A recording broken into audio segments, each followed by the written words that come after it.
Welcome to the Little House Podcast.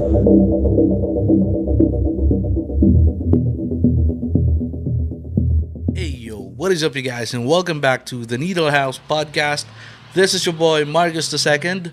Kamusta na kayo? Sana okay lang kayo lahat. Ako eto, okay naman. Anyways, kung bago ka sa channel na to or kung hindi ka pa nakasubscribe, please do subscribe and hit the bell icon para nanonotify ka tuwing may bago tayong video dahil every Saturday nag-upload ako ng bagong video at 7 p.m.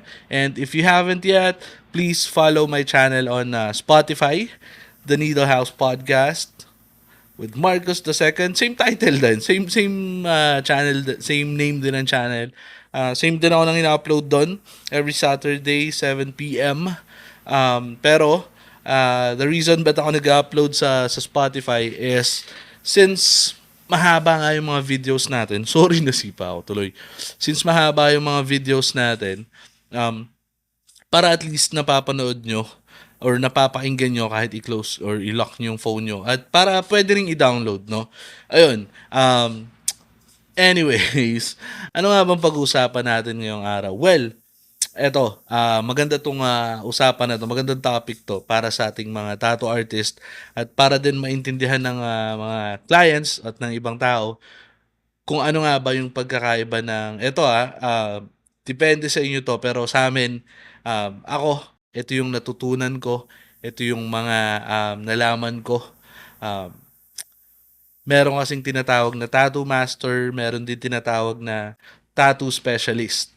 So magkakaiba yan mga kasabwat.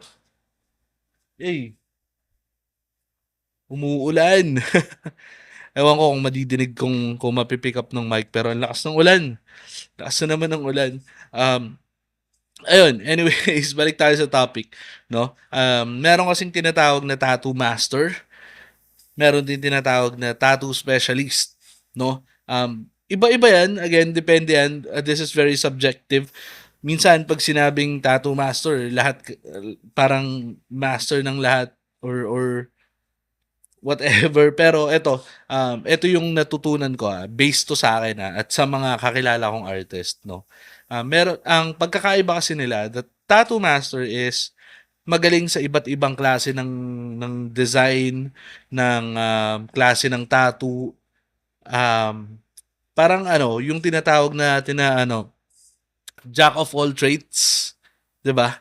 Yan yung parang ganoon yung tattoo master. Meron namang tattoo specialist na talagang naka-focus lang siya sa isang style ng tattoo, sa isang klase ng tattoo, tapos hindi siya gumagawa ng iba pang style ng tattoo.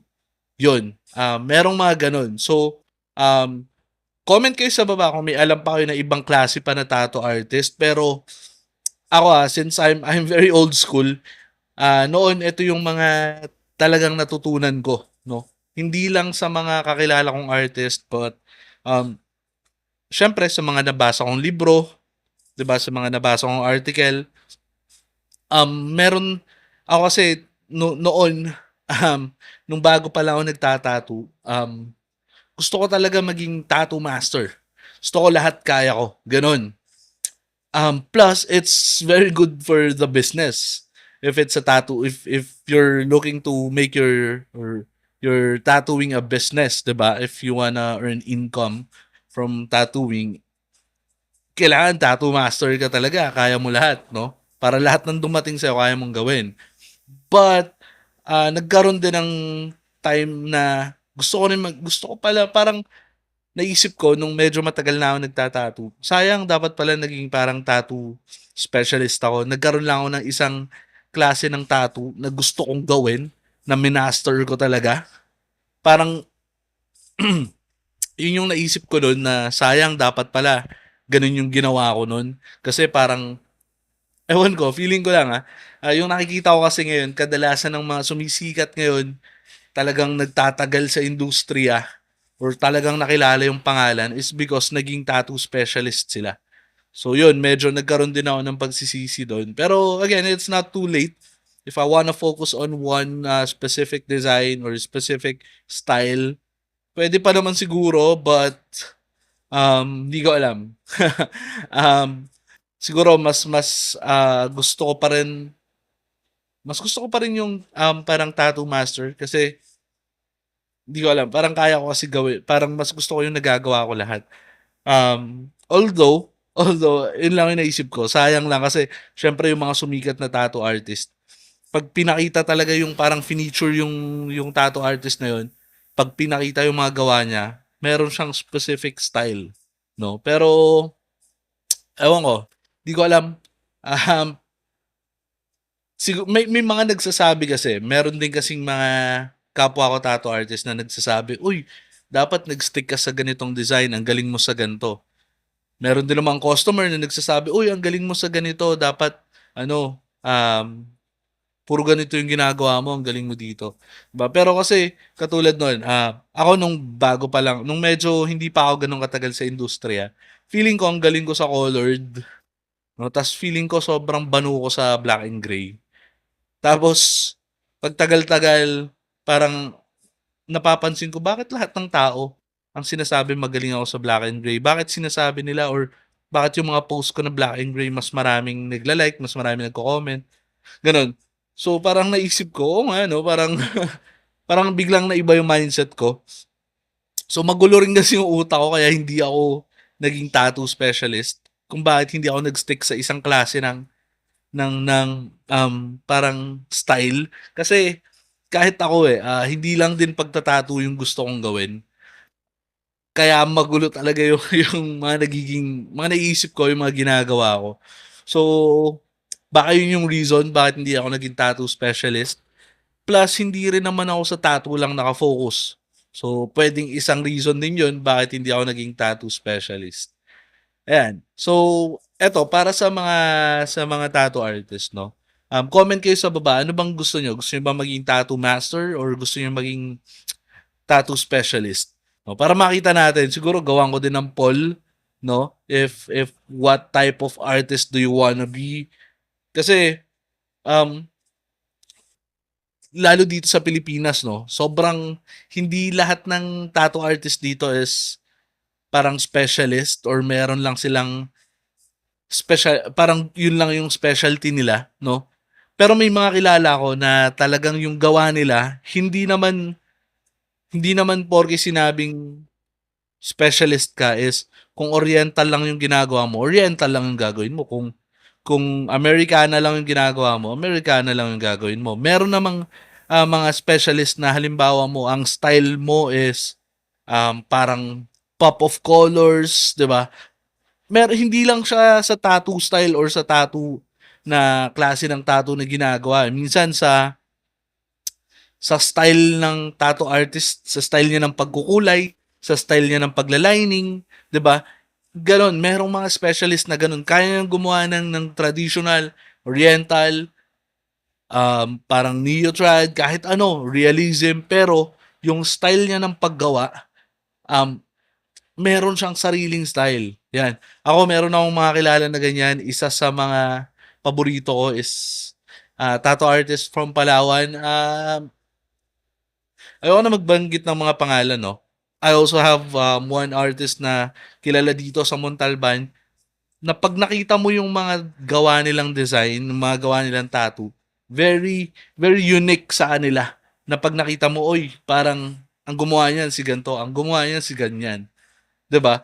Hindi lang parang dahil sa isang style na eto ang ginagawa lang nito puro portrait, eto ang ginagawa lang nito puro oriental, 'di ba? Yung uniqueness nung gawa nila. So yun naman yung tattoo specialist na tinatawag ko na hindi siya parang hindi siya specialist ng isang type of design pero specialist siya in a way na yung gawa niya is very unique. Yung style niya ng paglining, pwedeng gano'n. Yung style niya ng pagkulay, pwede rin gano'n. 'Di ba? Ako kasi I never got the chance to parang alamin kung ano talaga yung very unique sa gawa ko at hindi ko na rin siya sobrang na-improve dahil nga siyempre tatrabaho, hindi naman tayo nabiyayaan ng mayamang pamilya para magawa natin kung ano na yung gusto natin. Siyempre, ako ang ginagawa ko kasi is kung saan ako kikita, 'di ba, kung saan ako mas kikita, saan ako mag-earn ng pera. So, meron kasi mga tao na talagang nakapag-focus sila dun, 'di ba? Malay niyo, kapag, kayo sa mga ibang artist din 'no, hindi naman parang hindi dahil, hindi ka na naging tattoo specialist, hindi ka na puwedeng maging gano'n. Or hindi naman dahil tattoo specialist ka na, hindi ka na puwedeng maging tattoo master. Meron din namang mga nagshi-shift along the way, 'di ba?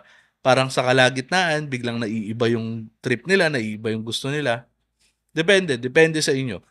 So, ako, feeling ko kung ano lang yung mga natitripan ko, gano'n. Um, Gano'n yung ginagawa ko. Pero ngayon, most of the time talagang naka-focus ako or talagang nasa yung gusto kong design is nasa black and gray, 'no? Pero hindi ko sinasabing, specialist ako ng black and gray, 'no? Um, 'Yun, meron din pala mga kasabwat 'no, yung style ng kasi sa black and gray hindi lang 'yan na yung black and gray na normal, eh. Meron ding black and gray na parang, um, medyo bluish yung tint, medyo greenish yung tint, merong true gray, alam mo 'yun, iba-iba rin. So, meron ding mga nag-specialize sa gano'n, 'di ba? Parang gumagawa sila ng iba't ibang klaseng design pero yung style nila ng black and gray gano'n. Parang very specific sa isang shade ng gray, 'yun. Um, Ewan ko, sana naiintindihan niyo. Siguro sa mga newer tattoo artist baka naguguluhan kayo, pero sa mga tattoo artist na medyo matagal na nagsimula or matagal nang may interes sa tattoo, siguro naiintindihan niyo 'no, na yung sinasabi kong pagkakaiba ng tattoo master tsaka ng tattoo specialist 'no. But again, mga kasabwat, hindi ko sinasabing ito yung talagang parang meaning nila, definition nila. It's just that ito yung natutunan ko. Kasi siyempre, wala naman talagang specific na pag-aaral diyan sa tattoo eh. Wala namang course niyan, wala namang school niyan. So, kung ano lang din yung natutunan ko along the way. Kasi for sure, iba-iba rin tayo ng natutunan eh. Iba-iba rin tayo. Merong mga um, naging mentor na ang turo sa kanila, hindi, dapat lahat kaya mo, dapat lahat alam mo. 'Di ba? Meron din namang mga naging mentor na hindi, kung magiging apprentice kita, kung ano yung style ko ng tattoo, gano'n din yung makukuha mo. At 'pag naging artist ka, gano'n din yung magiging style mo ng pagta-tattoo. Merong gano'n, 'di ba? Ako kasi, um, hindi kasi ako nag-stick lang sa isang mentor. Parang hangga't may nakikilala akong puwede kong maging mentor, yun, nag-a-apprentice din ako sa kanila or humihingi ako ng payo or kinakausap ko sila, not necessarily parang, um, yung talagang apprentice ba. Pero minsan, parang nag-aaral lang ako sa kanila, tinatambayan ko yung shop nila, gusto kong matuto sa kanila, merong mga gano'n 'no. Marami akong naging, mentor ba na nagturo sa akin. Pero yung talagang main na naging mentor ko na nagturo sa akin nung nagsisimula ako, nagturo sa akin ng basics, ng fundamentals, ayun, yung magkapatid na Flores, si Art Flores tsaka si B Flo, yun. Sila talaga yung nagturo sa akin ng fundamentals ko sa tattoo, 'yan. Pero yung mga parang, iba ko pang natutunan yung sa art ko mismo or sa style ko ng pagta-tattoo or yung iba pang klaseng style ng pagta-tattoo, meron din akong mga iba pang naging mentor diyan 'no. May naging mentor pa nga ako, hindi naman siya tattoo artist, eh, painter siya. Pero ang natutunan ko kasi sa kanya is yung style niya ng pagkukulay na in-apply ko sa tattoo, 'di ba? Gano'n. Kasi yung ewan ko, sa mga kung makikita niyo ako mag-tattoo kasi sa personal, um, hindi traditional yung style ko ng pagkukulay. Yung style ko ng pagkukulay is parang painting. Mahirap ipaliwanag, hindi ko rin siya kayang ituro. Siguro hindi ko rin kayang maging mentor na kung halimbawa mo, gustong matutunan yung style ko ng pagkukulay, hindi ko siya kayang ituro kasi parang natutunan ko siya. Ang hirap, ang hirap. Hindi talaga ako pang magaling na mentor kasi kaya kong ituro yung basics 'no, pero yung style ko sa painting, sa pagpe-paint, sa pagta-tattoo, ewan ko, parang nahihirapan akong ituro siya kung paano ko siya ginagawa. Pero basically, kung paano ako mag-paint, magkulay sa painting, gano'n din ako sa tattoo. Yun, mahirap lang siya ipaliwanag kasi nga, sabi ko nga, kaya ako naging mentor yung painter na yun kasi, um, kasi, in-apply ko siya sa pagta-tattoo, 'di ba? Kaya hindi lahat ng magiging mentor mo is tattoo artist eh, 'di ba? Meron ka ring magiging mentor na nasa ibang larangan. Pero may matututunan kasi sa kanila tapos may apply mo siya sa tattoo, 'di ba? Ayun. Anyways, medyo nalalayo tayo sa topic natin pero tattoo master versus tattoo specialist. Wala namang mas magaling. It's just that yun yung dalawang klase ng tattoo artist based sa nalalaman ko, no? Kasi meron pang specialist din na tinatawag na iba naman yung style nila. Meron hand poke, 'di ba? Meron naman specialist siya na single needle lang yung gamit niya, parang sa lahat ng designs yun lang yung gamit niya. Meron naman hand tap, hand tap tattoo. 'Di ba? Iba-iba mga traditional na paggawa ng tattoo. 'Yun, mga specialist din sila na tinatawag, no? Hindi mo sila pwedeng sabihin na parang siguro pwede merong mga tattoo master na nagtatattoo gamit yung machine, may nagtatattoo din or kaya din nila mag-hand poke, kaya din nila mag-hand tap. Siguro 'yun, pwedeng tattoo master din 'yun. Pero yung iba talagang yung mga naka-focus lang sa hand tap, yung naka-focus lang sa hand poke, na yun lang yung talagang ginagawa nila. Yun, mga tattoo specialist din yun, no? Again, based sa mga nabasa kong libro, based sa mga nabasa kong articles, 'di ba? At sa mga nakausap kong mga tattoo artist, mga old school tattoo artist. Hindi ko alam kung ngayon nagbago na siya or iba na yung meaning niya or iba na yung dating niya pero yun yung natutunan ko. Again, sabi ko nga yung channel natin based lang to lahat sa natutunan ko, sa experience ko. So, hindi naman kasi talaga kumbaga sabi ko nga wala naman talagang libro about sa tattoo na talagang yun yung pinaka meaning ng lahat. Alam mo yun, wala siyang standard kasi it depends sa lahat ng natuto na nagdidepende siya sa mga naging mentor, 'di ba? Sa pagkakapasa ng knowledge hanggang sa napasa ng napasa, minsan naiiba, minsan nagbabago, pero ako kaya sinasabi ko yung mga topic ko, mga dinidiscuss ko dito, mga tinuturo ko is based lang sa knowledge ko. Kaya nga sinasabi ko, 'di ba, kung hindi kayo agree, kung meron kayong ibang suggestion, may mga comments kayo, comment lang kayo sa baba kasi ako naman hindi rin naman ako tumitigil matuto. Parang along the way kahit matagal na akong artist, hindi pa rin ako humihinto sa pag-aaral kasi marami pa rin akong natututunan. Ang dami pa rin mga lumalabas na bago, mga bagong artist na may bagong style, mga bagong technologies, 'di ba, na kailangan din nating matutunan, ma-adapt, 'di ba? 'Yun. So, um, sana nagugustuhan niyo yung mga gantong topic natin, mga ganitong kwentuhan, no? Kahit mahaba yung mga videos natin, sana natutuwa kayo at marami kayong natututunan. At kung nagustuhan niyo yung mga ganitong video, like niyo na 'to, leave kayo ng 5 stars sa Spotify, at kung hindi ka pa naka-subscribe, please do subscribe and hit the bell icon. Okay? Ayun. Yun lang naman. Next time, siguro, baka sa susunod na video, hindi ko alam, di ako nangangako. Tignan natin kung may mai-invite akong makakasama para may nagbabatuhan naman kami ng mga ideas. Okay? Again, subscribe na kayo at follow nyo ako sa Spotify. Yun lang. Peace out.